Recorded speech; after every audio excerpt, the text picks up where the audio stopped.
Ouais, clairement, vu qu'on n'a pas encore atteint notre sweet spot, va falloir qu'on se fasse un petit seed, voire même un petit bridge. Il faut qu'on bouge, il faut qu'on montre que le modèle est scalable et sinon on ne pourra jamais atteindre la billion dollar compagnie, quoi. Je m'appelle Charles Degan, je suis le président et fondateur de Angel Square, une communauté de plus de 1000 business angels français qui finance tous les mois une dizaine de nouvelles startups françaises qui, depuis le début d'Angel Square, ont créé au total plus de 6000 emplois en France. Et je suis chez Neo aujourd'hui pour tordre le cou aux idées reçues sur les startups.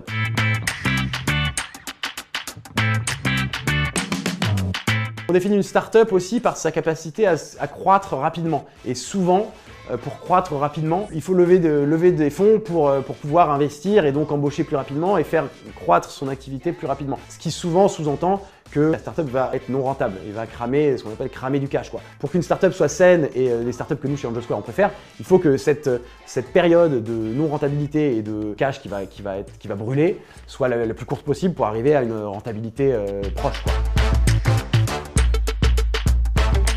Que font les entrepreneurs de l'argent qu'ils lèvent? Les bons entrepreneurs, ils l'utilisent correctement. Donc ils vont structurer une équipe petit à petit, ils vont embaucher des managers et puis ensuite des collaborateurs pour ces managers. Un entrepreneur qui sera moins bon, qui aura la folie des grandeurs, il va en faire n'importe quoi. Donc la première chose qu'il va faire, c'est organiser un week-end d'intégration au Maroc pour ses 100 nouveaux employés. Ça, en général, les investisseurs sont pas ravis de voir ça. Il peut aussi prendre un siège social à Paris complètement démesuré qui va lui coûter une fortune et en fait après il y aura le Covid et donc plus personne va aller au bureau et donc il se sentira bien bête. Donc un bon entrepreneur va en faire une bonne utilisation et un mauvais entrepreneur va se brûler les ailes, quoi. Et pas rêver à lever de l'argent parce que ça peut vraiment mener dans le mur.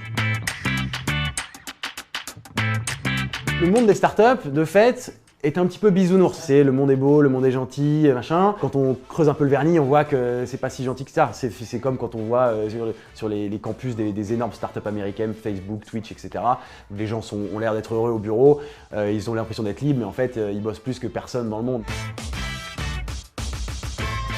Ah ouais, je peux plus voir les photos des entrepreneurs qui annoncent leur levée de fonds dans la presse et qui ont tous leur pull avec leur logo de leur startup en couleur vive. Peu importe s'ils ont 20 ans ou 50 ans, ils ont toujours ce pull avec le logo de la startup. Et ça, il faut arrêter, quoi. Non, c'est pas obligatoire. En revanche, ce qu'on constate, c'est que le costard cravate n'est vraiment pas bien vu dans les startups. Après, un pull à capuche ou une petite chemise, ça passe.